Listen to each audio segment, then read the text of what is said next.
Why do so many people hate electric vehicles? We really need to talk about this. Yes, honestly, I myself was like that. I hated EVs until around 1.5 years ago.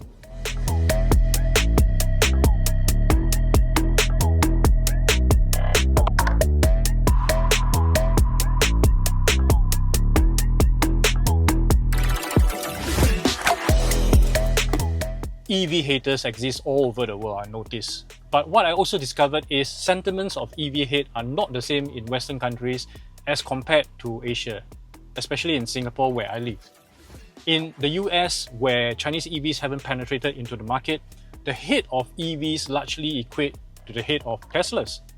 Perhaps due to the US people being not comfortable with abandoning their V8 muscle cars, or gas being really affordable there, or even the hate for Elon Musk today, people hate EVs. Now in Europe, right, especially in the UK, it might be a totally different reason for hating EVs.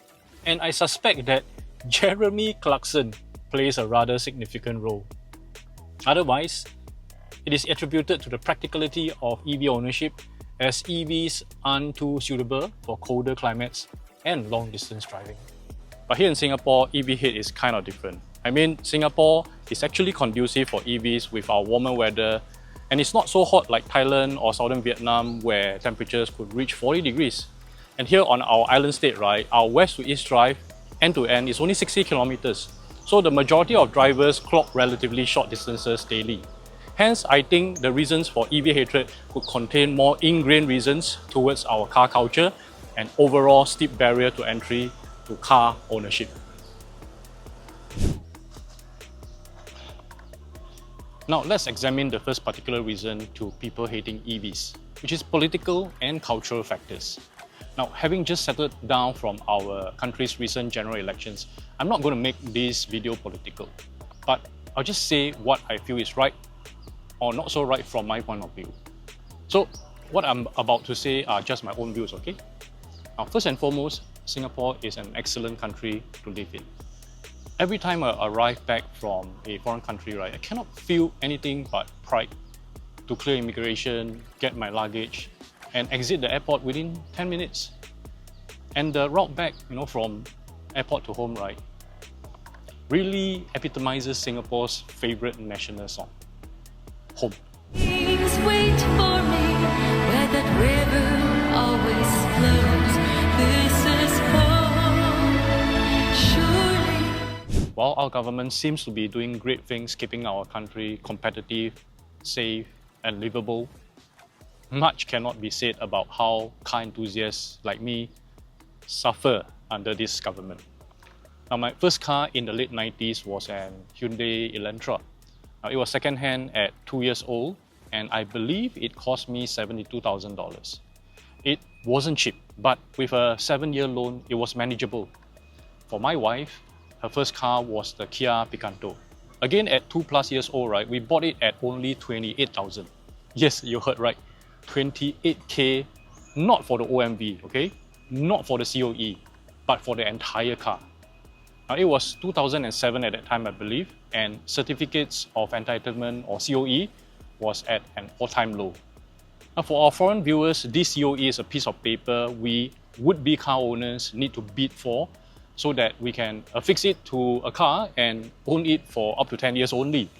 So at that time, COEs were only a few $1,000s, if I remember correctly.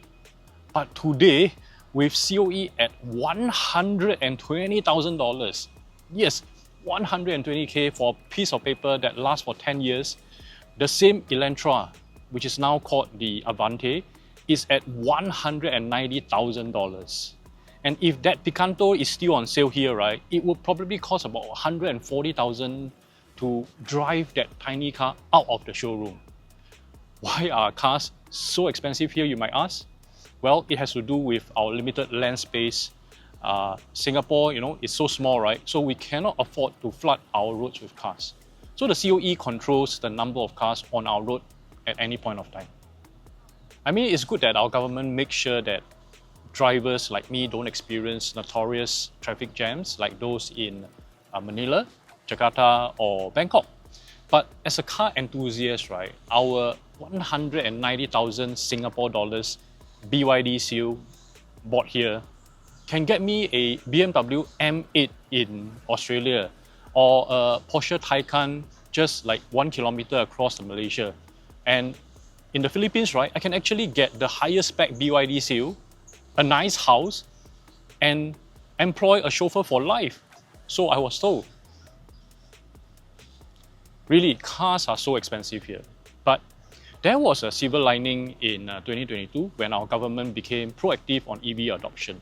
Now they launched a plan called the Green Plan 2030 and gave up to $40,000 upfront discounts for EVs. A plan for the installation of 60,000 charging points by 2030. And electricity price would roughly be 2 to 5 times as cheap compared to petrol in terms of the distance traveled. But, yes, there is always a but. New ICE car sales would be phased out by 2030 and all ICE cars would be banned from 2040. What? Oh well, I can probably live with that. Also, the upfront 40k discounts would be offset from the residual resale value. No. But okay, I can still accept a cheaper upfront sticker price of my car. But higher road tax for EV cars just because we don't pay for petrol tax? I think that's just unfair. And road tax isn't marginally higher only. It is $5,600 for the BYD seal per year.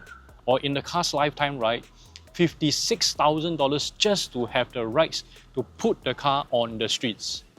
No wonder EVs have not gained as much popularity here as some European countries or China.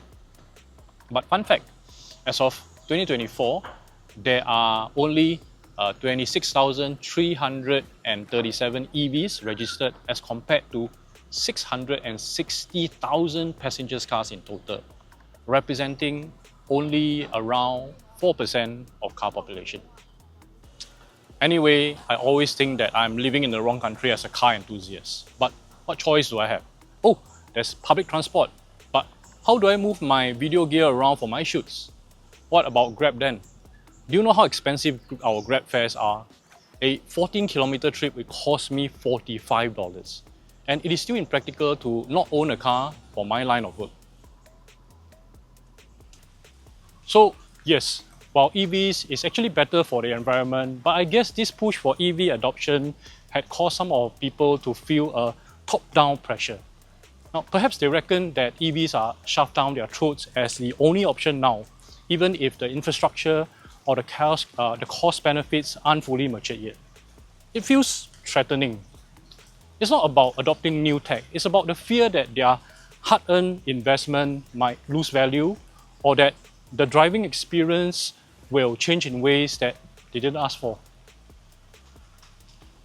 Moreover, I'm sure there is another segment of drivers who feel that sustainability policies favor the wealthy first.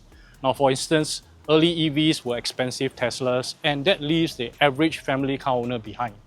Some might also reason that because of our national emphasis on efficiency and practicality, it makes them skeptical.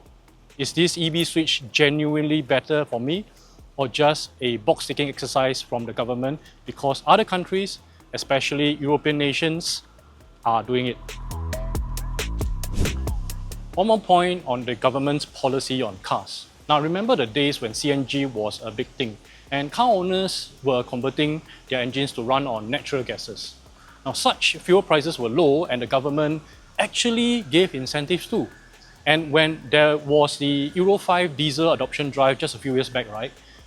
Then that time, suddenly all the Continental and even Korean brand dealerships here were pushing hard on their diesel models.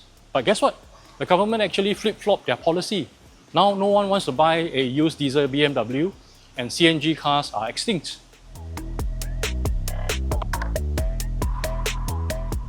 Such truths might be tough to talk about. For early EV adopters like me, right, which isn't early to be honest, as EVs have been readily available in Singapore for 3+ years now. Anyway, early adopters could face some risks, either knowingly or unknowingly. But for any others, right, it's like they trust the government, they trust the system, but They don't want to be forced into something before it's truly ready. What do you think? Is this a valid point that caused hatred in EVs in Singapore? Okay, moving on to the second point. But before that, do like this video if you think that I make sense thus far. In fact, if you haven't, do subscribe to my channel so that you get to watch more future EV videos. Oh, don't forget to watch my previous videos too, especially this one, which can potentially hit 100,000 views. Do watch that after this one, okay? Anyway, back to the second reason why people hate EVs. And I've been largely guilty of this. It's called emotional attachment to ICE cars. Now, believe it or not, despite our astronomical car prices, Singapore actually has a surprisingly passionate car enthusiast scene. And this is despite strict regulations. Now, in the past, right, I was an avid car meet attendee, mixing around with people who loves mods or zeng in our language. Body kits, BBKs, sports rims, eyes, even neon lights under our cars. This was a weekly affair for me. I also remember going to Kinokuniya to buy Japanese VIP mod magazines. And Autobags was my Shopee then.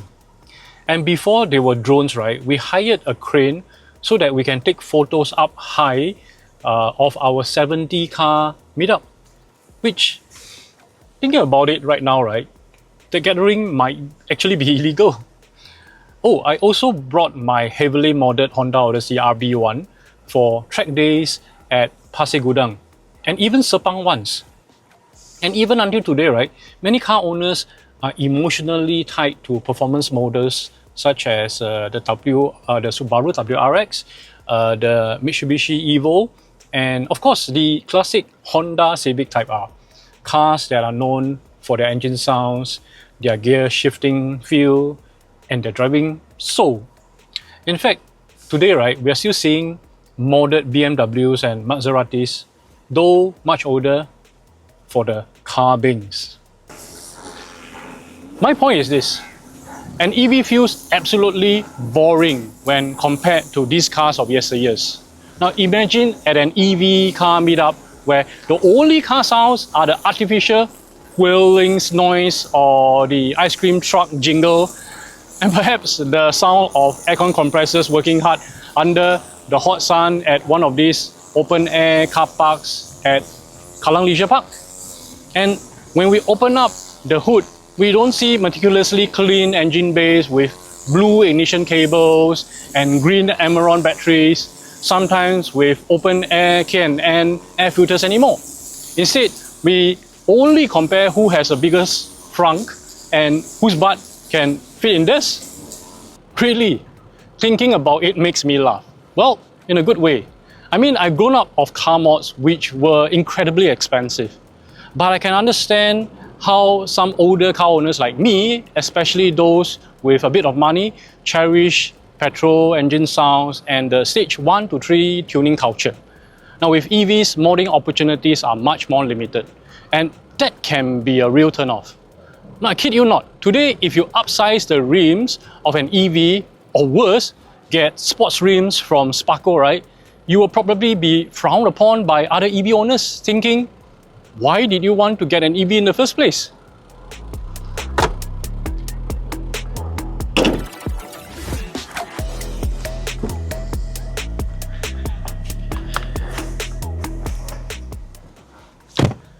So really, I guess the hate for EV stems from the fact that, yes, EV might be fast, but they don't have heart or character. Now, even as an EV advocate, well, sort of, since I did this series of EV videos, I personally also think that EVs lack a soul. But it's okay. Nowadays, I'm all for a stock car that saves me running costs, and a peaceful and quiet drive is so much more important to me.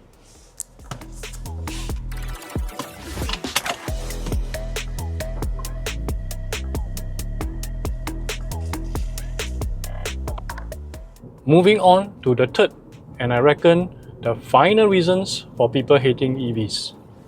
Now, and this happens whenever there is change, because this last reason is the fear of change into unfamiliar territory. I'm talking about the need to assimilate ourselves with new technology. Because to some people, an electric vehicle is more of a kitchen appliance than a vehicle.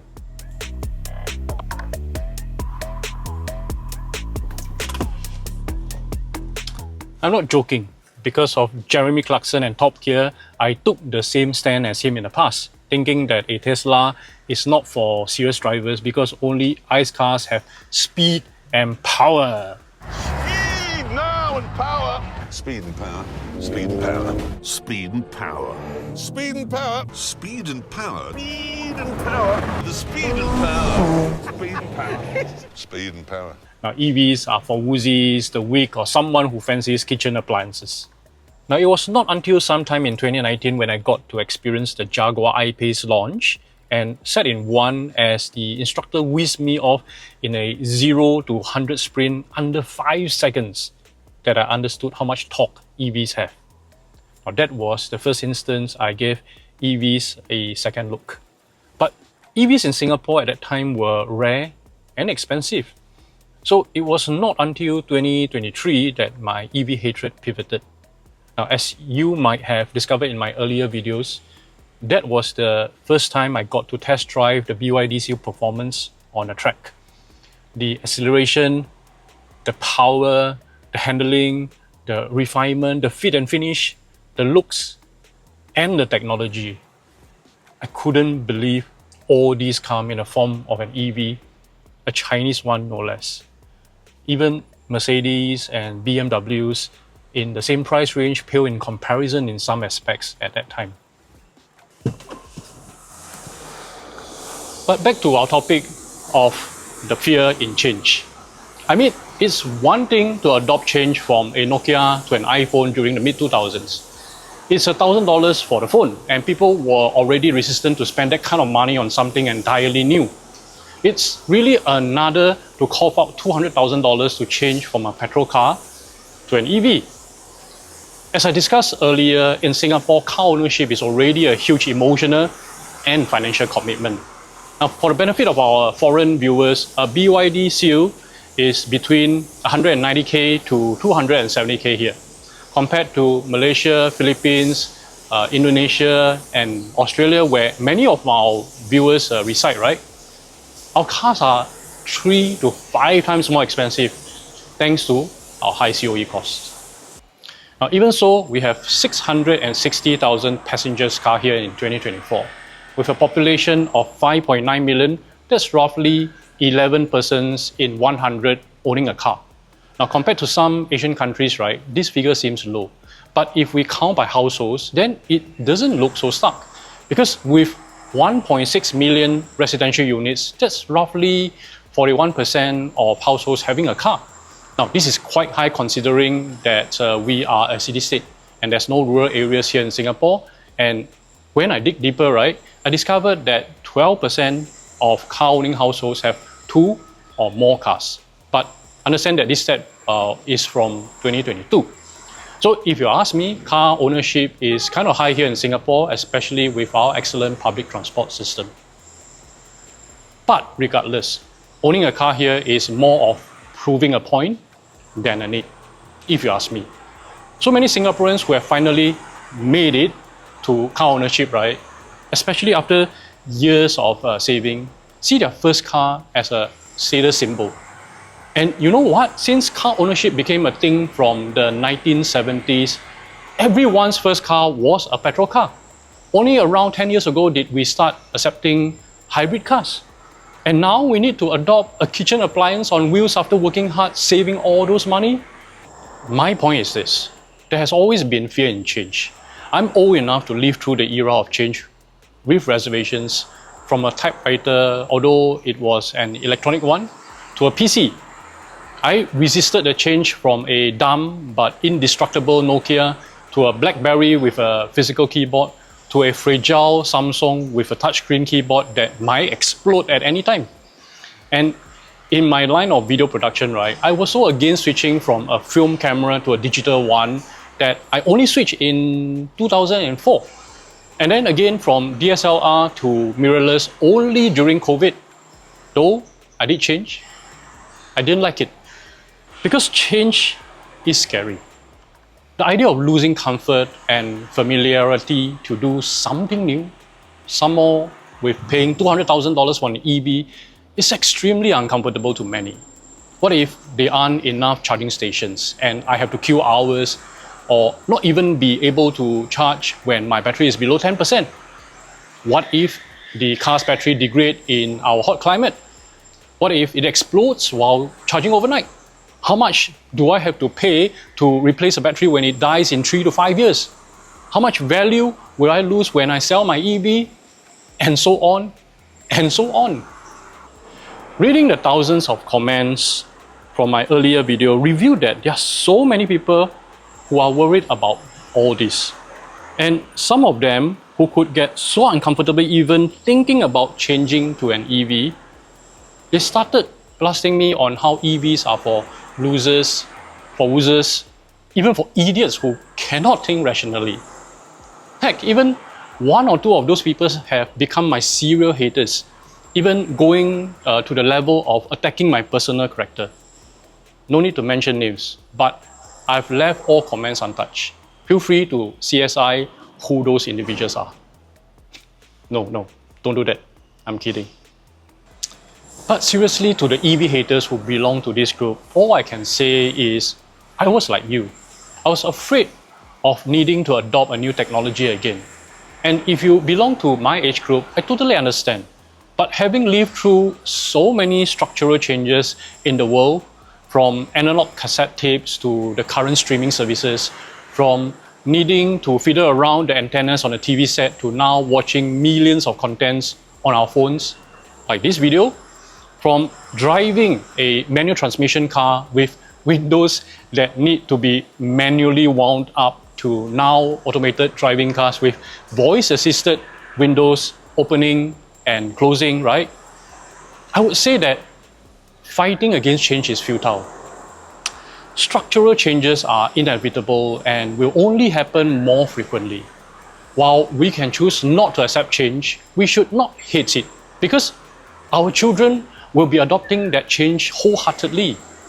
And in the context of Singapore, when we still need to fork out $200,000 for that change that we might be afraid of, it is a matter of when, not if, when we need to stop hating and start accepting. So my friends, I reckon these are the 3 biggest reasons that fuel EV hatred. While I empathize with you if you feel that you belong to one of these 3 groups, I cannot see an eventuality that EVs won't dominate in the future. Say all that you want against it. Throw me with all you have. And like it or not, the reality is EVs is going to be the future for automobiles. This time, it is not a cultural-led change. It's not even something that only our government is pushing for. The world's 2 superpowers have gone full speed ahead with EV adoption. So ask yourself this question if you still hate EVs. Did you hate the PC when you were using the typewriter? Did you hate the iPhone when you had the Nokia? Did you reluctantly switch to shooting digital as opposed to film? Now, if you hated all these changes, yet you have adopted them today, then do yourself a favor. Go into your kitchen. Pick your favorite appliance that you cannot do without. Then picture that as your car in the near future.